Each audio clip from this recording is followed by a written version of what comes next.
عزیز هم میگی شما خوبین؟ بله. خب خود شما درس امروز شروع کنیم. استاد جان نمیشه درس شروع کنیم چون هنوز امید جان از تفری نیامده. یعنی چی نیامده؟ نه که بازی بچه بجسته.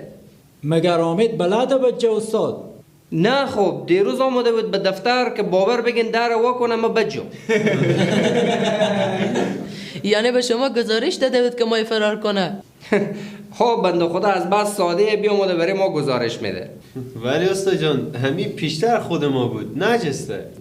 راست میگه استاد این پیشتر ما خودی هم بودیم. باز شما دو نفر خود امید بدین که اور بیزی بدین. های دیگه قادر جان مگه ما و فرید فریب کاریم؟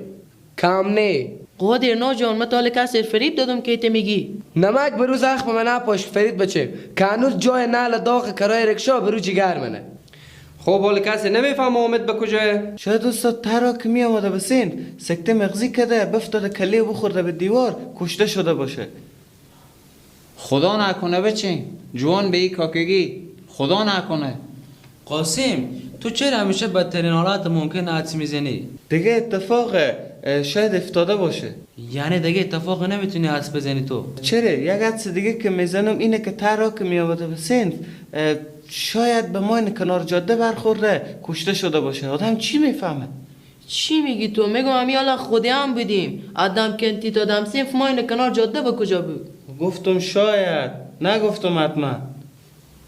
راشد برو ببین امید کجاه. میایه دیگه استاد کجا مایه باشه؟ نه خب برو ببین شاید جامعه افتاده باشه. استاد شما بیخی قاسم وری شده حتما با تشناب رفته عملیاتی رو طول کشیده. قاسم تو برو نگاه کن کجاه. استاد من از جنازه میترسم نمیتونم به او دست بزنم. جنازه کجا بود؟ حالا چی میفهم؟ شاید بنده خدا اتفاقی به او افتاده. فرزاد تو برو ببین کجای امید.